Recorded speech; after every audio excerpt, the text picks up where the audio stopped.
열왕기하 18장 26절에서 37절 말씀 우리 한 목소리로 함께 읽도록 하겠습니다.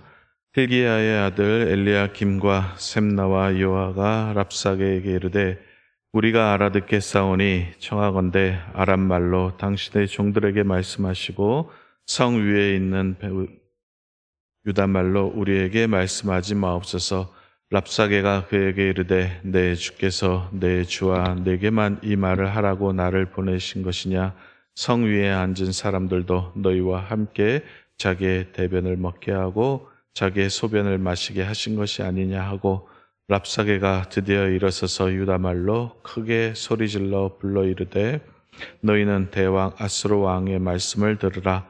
왕의 말씀이 너희는 히스기야에게 속지 말라. 그가 너희를 내 손에서 건져내지 못하리라. 또한 히스기야가 너희에게 여호와를 의뢰하라 함을 듣지 말라. 그가 이르기를 여호와께서 반드시 우리를 건지실지라.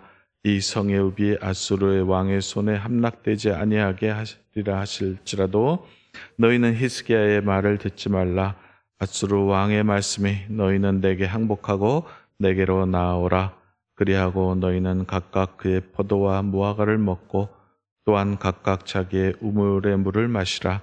내가 장차 와서 너희를 한 지방으로 옮기리니 그곳은 너희 본토와 같은 지방, 곧 곡식과 포도주가 있는 지방이요 떡과 포도원이 있는 지방이요 기름 나는 감람과 꿀이 있는 지방이라. 너희가 살고 죽지 아니하리라. 히스기야가 너희를 설득하여 이르기를 여호와께서 우리를 건지시리라 하여도 히스기야에게 속지 말라. 민족의 신들 중에 어느 신이 그의 땅을 아수르 왕의 손에서 하맛과 아르밧의 신들이 어디 있으며 스발와임과 헤나와 아와의 신들이 어디 있느냐? 그들이 사마리아를 내 손에서 건져내느냐? 민족의 모든 신들 중에 누가 그의 땅을 내 손에서 건졌기에 여호와가 예루살렘을 내 손에서 건지겠느냐 하셨느니라. 그러나 백성이 잠잠하고 한마디도 그에게 대답하지 아니하니 이는 왕이 명령하여 대답하지 말라 하였습니다. 이에 hil기야의 아들로서 왕국 내의 책임자인 엘리야김과 서기관 셈나와 아삽의 아들 사관 요아가 옷을 찢고 히스기야에게 나아가서 랍사게의 말을 전하니라. 아멘. 열왕기서를 몇 달째 우리가 계속해서 읽고 있습니다. 열왕기서의 뒷부분으로 갈수록 우울하고 암담한 이야기들이 나오고 있습니다. 왜냐하면 이 열왕기서, 이 역사서를 쓴 목적이 있기 때문에 그렇습니다. 우리가 왜 망했을까? 하나님의 선민으로 택함받은 이 이스라엘 백성들이, 우리 민족이 왜 하나님의 버림을 받아서 이토록 처참한 지경이 되어 있는가 하는 것을, 어떤 것의 어떤 역사적인 원인을 찾는 책이 바로 이 열왕기서입니다. 그래서 보통은 역사서를 쓰면 우리나라 민족이 이렇게 찬란하다, 대단한 민족이다, 어떤 민족적인 자부심을 갖기 위해서 역사서를 기록을 하지만 이 열왕기서는 그 반대입니다. 왜 우리가 망했나 하는 것을, 그 원인을 찾아가는, 역사적인 원인을 찾아가는 그 책이기 때문에 그렇습니다. 기원전 722년에 북이스라엘이 망하죠. 아수르의 살마네셀 5세가 침공을 해서 북왕국 이스라엘이 망합니다. 그때 남쪽 유다에서는 누가 왕이었냐면 히스기야가 왕이었습니다. 아수르에 많은 조공을 바치고 내가 당신 나라에, 당신에게 앞으로 목숨과 마음과 뜻을 다해서 충성을 다할 것을 맹세합니다 라고 해서 남쪽 유다는 결국 멸망을 면했지요. 간신히 국가 명맥을 유지를 했습니다. 그리고 나서 한 10여 년 정도 흘렀습니다. 그때 다시 아수르 왕 사네립이 유다 나라를 침공을 해왔습니다. 그때 상황을 지금 이야기를 하는 것입니다. 쭉쭉 남진 정책을 펴서 유다 주변의 모든 나라들을 다 멸망시켰죠. 에돔, 아람, 그리고 암몬, 모압, 블레셋 이런 족속들 다 멸망시키고 유다까지 다 침공을 해서 전 국토를 아주 쑥대밭으로 만들어 놓고 지금 예루살렘 성만 남아있는 그런 상황입니다. 그때 랍사게를 대장으로 해서 지금 예루살렘을 포위를 했고 지금 심리전을 펼치고 있는 겁니다. 랍사게가 요즘 말로 하면 확성기를 틀어놓고 성안 주민들을 향해서 지금 회유를 지금 하고 있는 중이죠. 고도의 심리전으로 이스라엘 백성들, 예루살렘 주민들을 압박을 하는 그런 장면입니다. 그런데 이 내용들 랍사게가 하는 말을 잘 들어보면은 굉장히 교묘하고 아주 설득력이 있습니다. 회유와 협박을 그리고 공포와 안심을 조장을 하면서 그 이스라엘 백성들, 예루살렘 주민들 내부 갈등을 일으키죠. 서로 내부 갈등을 분열을 일으키기 위한 그런 심리전 회유책을 지금 쓰고 있습니다. 그 내용이 이제 18장에 쭉 나와 있는데 뭐 몇 가지로 요약을 하면은 첫 번째는 애굽 의지하지 말라 그러는 거예요. 너희가 애굽을 의지하고 뭔가 애굽이 너희들을 도와줄 거라고 생각하지만 애굽 의지하지 말아라. 애굽은 갈대 지팡이다. 애굽을 의지했던 나라마다 다 망한 것 너희가 보지 못했느냐. 너희는 애굽에 손 벌리지 말아라 라고 이야기를 하고요. 두 번째는 22절에 보면은 너희 신을 하나님을 의지하지 말아라.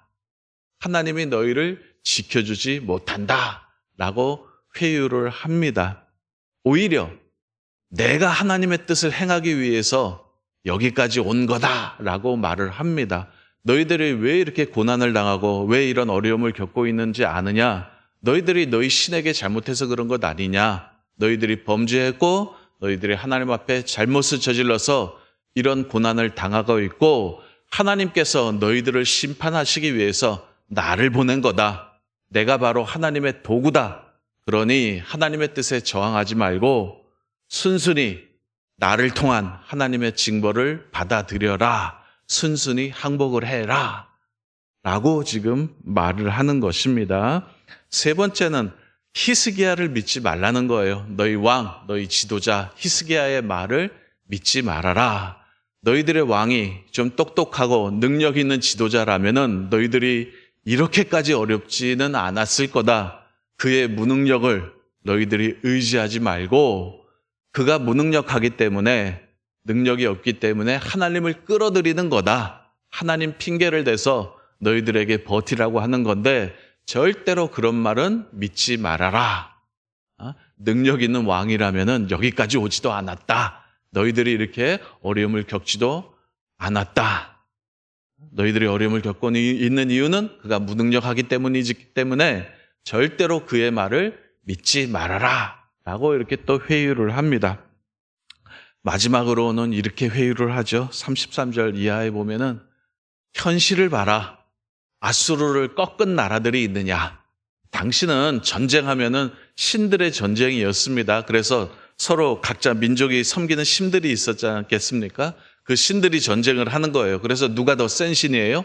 이긴 나라의 신이 더 센 신입니다.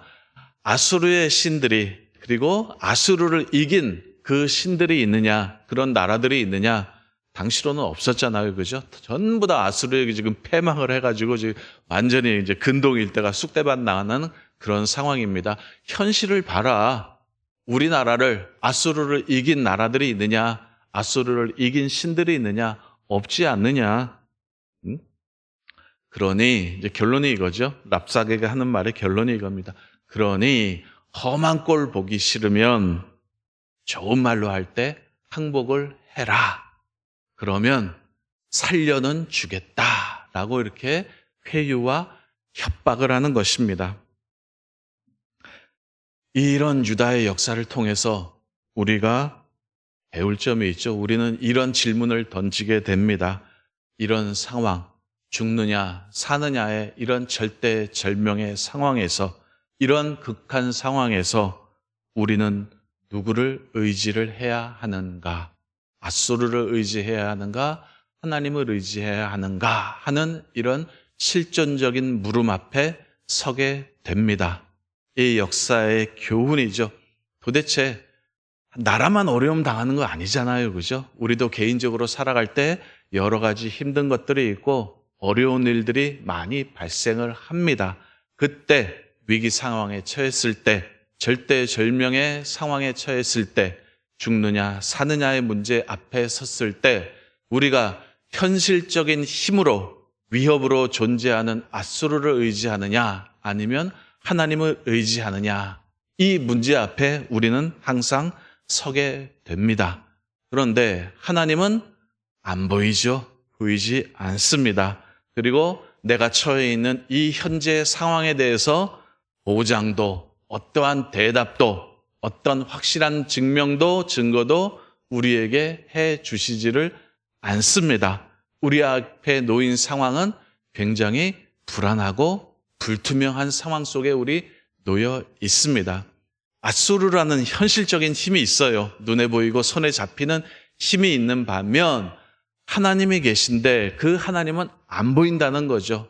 불확실하고 불투명 가운데 우리는 서 있는데 그 중에서 누구를 믿고 의지해야 하는가 하는 것이 나라뿐만 아니라 국가뿐만 아니라 우리의 현실적인 삶에 있어서도 문제라는 거죠. 이럴 때 우리가 어떻게 해야 하는가 답은 알고 있습니다. 우리 신자들은 누구나 다 답 알고 있지 않습니까? 답이 뭡니까? 하나님을 의지해라 라고 이게 답이죠. 그죠? 누구나 답은 알고 있는데 또 한 가지 질문은 이거죠.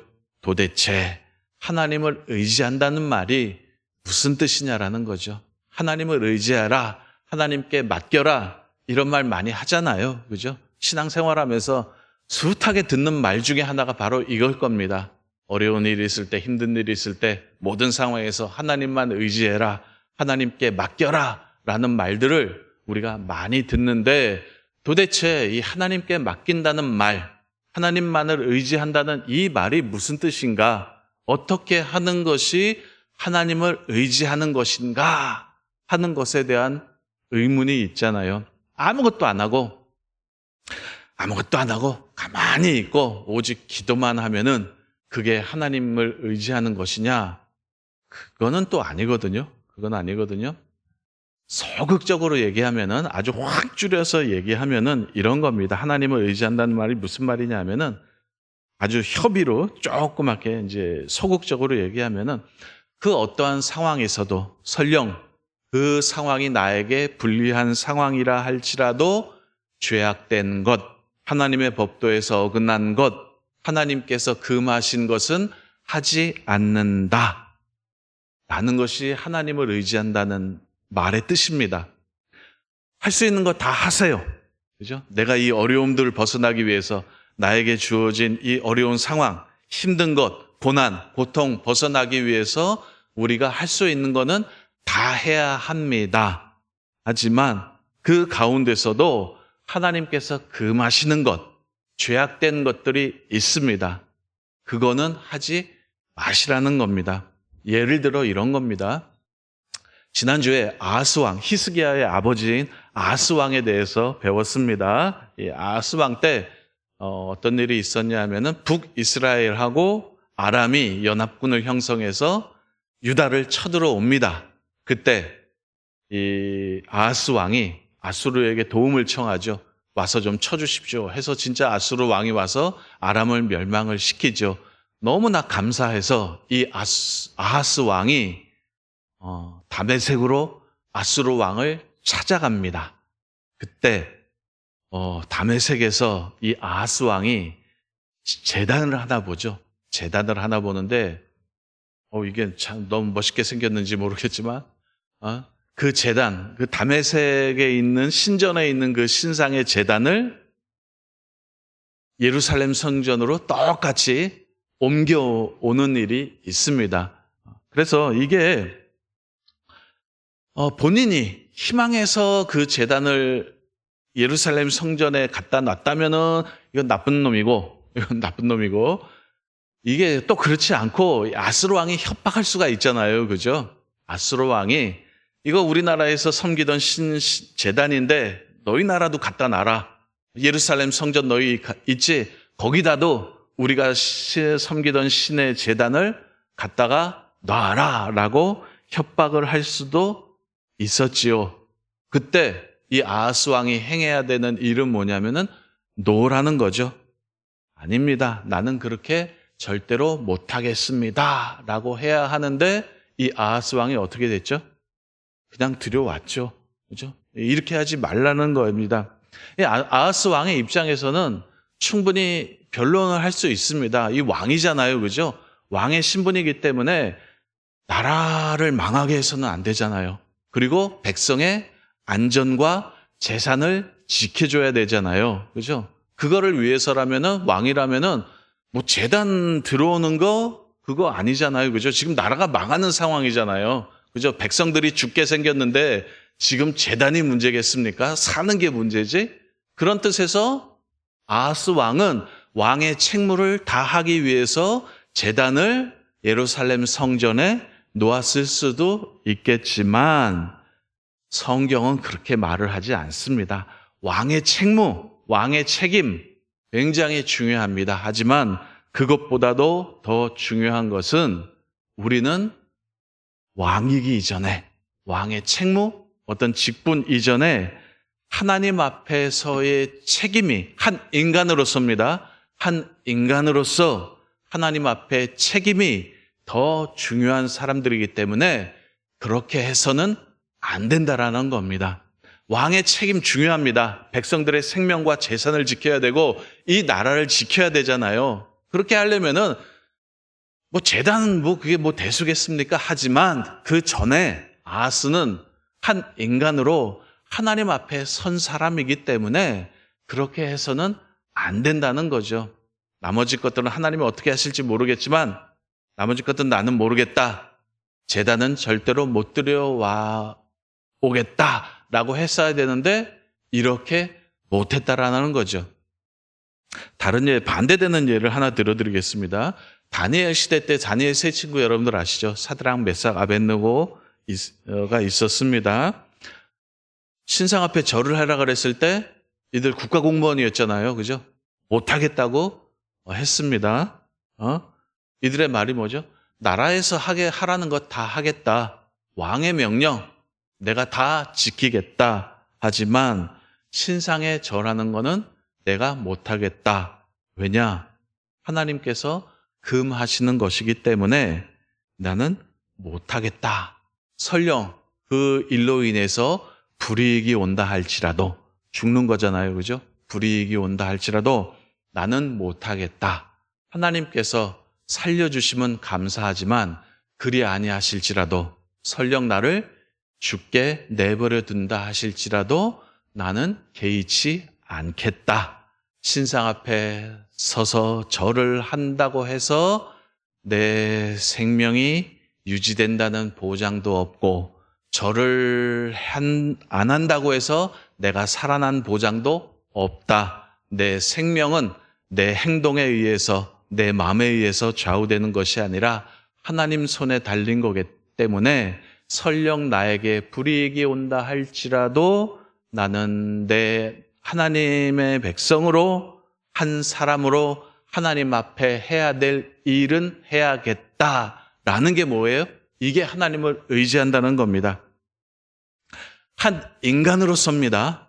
나에게 어떤 직분, 왕, 무슨 목사, 어떤 지위, 신분, 그것 이전에 어떤 직분, 신분을 가진, 지위를 가진 자의 책임 이전에 한 인간으로서 하나님 앞에서 해야 할 일을 하는 것, 그리고 나서 그분의 뜻을 기다리는 것, 이것이 뭐냐면은 하나님을 의지한다는 말, 하나님께 맡긴다라는 말의 뜻입니다. 다시 한번 말씀드리겠습니다. 나에게 주어진 어떤 지위라든지 직분 그거 다 떠나서입니다. 그거 떠나서 우리는 하나님 앞에 왕으로 서지 않습니다. 직분자로 서지 않습니다. 어떤 사회적인 지위, 책임자로 서지 않습니다. 한 인간으로 섭니다. 하나님 앞에 한 인간으로서 해야 할 일을 하는 것, 설령 불이익이 있다 할지라도, 손해를 본다 할지라도, 내가 망한다 할지라도 하나님 앞에 한 인간으로 해야 될 일을 하는 것, 그리고 나서 그분의 뜻을 기다리는 것, 이게 뭐라고요? 이것이 하나님을 의지한다, 하나님께 맡긴다 하는 말의 의미가 되는 것입니다. 그런데 이게 쉽지를 않아요. 왜냐하면 권력의 문제이기 때문에 그렇습니다. 현실적인 공포, 힘, 그리고 손해, 눈에 보이는 손해가 있거든요. 손해. 불이익 앞에 우리는 항상 꺾입니다. 비굴해질 수밖에 없는 것이 우리의 현실이죠. 그죠? 우리가 당당하면 얼마나 좋겠습니까? 그지만 그렇지 않습니다. 우리가 나약합니다. 우리는 힘 앞에, 권력 앞에, 그리고 손해, 불이익 앞에 우리는 비굴해지고 나약해지기 쉽습니다. 얼마 전에 우리 청문회 있었죠. 최상병 특검을 위한 청문회 있었는데 어떤 사람은 진실을 말을 합니다. 어떤 사람은 거짓을 말을 합니다. 왜 거짓을 말을 하죠? 본인도 거짓이라는 거 뻔히 알잖아요. 그럼에도 불구하고 거짓을 말을 합니다. 왜 거짓을 말을 할까요? 권력 때문에 그렇습니다. 현실적인 힘이 있잖아요. 그죠? 현실적인 힘이 누르기 때문에 어쩔 수 없이 거짓을 말하게 되고 내가 또 진실을 말하면은 나의 모든 것이 싹 날아가 버리는 그런 불이익과 손해가 눈에 빤히 보이니까 이걸 굽히는 거예요. 거짓을 말을 하는 거예요. 근데 성경은 이러지 말으라라고 하는 겁니다. 그죠? 믿는 자는 이러지 말아야 한다. 왜냐? 내 인생의 흥망성쇠는 내가 좌우하는 것이 아니기 때문에 그렇습니다. 집을 세우는 자가 내가 아니라 하나님이시고 성을 지키는 자가 군대가 아니라 하나님이시라는 것을 우리는 믿는 자이기 때문에 거짓을 말한다고 내 지위가 유지가 되고 진실을 말한다고 내가 손해보고 망하는 것이 꼭 아니더라 하는 것을 우리는 믿는 자들이죠. 그렇죠? 우리는 하나님을 믿는 자들입니다. 내가 어떤 걸 했다고 나에게 유익되고 내가 어떤 걸 했다고 손해가 되는 그런 걸 내 자신의 행위, 나 자신을 믿는 자가 아니라 이 모든 것, 내 인생의 흥망성쇠는 하나님께서 주관하신다. 내 집, 내 가정, 이 나라는 하나님 손에 달려 있다라는 것을 믿는 자들이기 때문에 한 사람으로, 한 인간으로 하나님 앞에서 내가 해야 할 일은 해야 한다라는 것이 하나님을 의지한다, 하나님께 맡긴다라는 말의 뜻이라는 것을 여러분들이 꼭 기억을 하시기를 바랍니다. 이렇게 말은 하지만 저도 권력 앞에, 손해 앞에, 이익 앞에 약해지는 게 저와 우리들이기 때문에 성경은 뭘 하라는 거예요? 그래서 기도할 수밖에 없다라고 늘 말을 하는 겁니다. 36절에 이렇게 말을 하죠. 그러나 백성이 잠잠하고 한마디도 그에게 대답하지 아니하니 이는 왕이 명령하여 대답하지 말라 하였습니다. 거기에 대해서 랍사게가 지금 우리를 회유하는데 거기에 대해서 반응하지 말라. 하나님께 맡기고 입 꽉 다물고 있어라. 하나님께서 어떻게 하실지는 나도 모르겠다입니다. 하지만 그분만 믿고 어떻게 하실지 잠잠히 바라보자. 이 나라의 운명, 내 인생의 모든 운명은 하나님께 달려 있으니 그분께 맡기고 우리는 기다려보자. 망하더라도 그것이 절대로 망하는 것이 아니니 우리는 끝까지 견뎌보자 하는 것이 신앙이고 믿음이라는 것을 여러분들이 꼭 기억을 하시고 오늘 하루도 주님만 의지하고 그분께 맡기고 우리는 가야 될 길 가면 됩니다. 기도하겠습니다.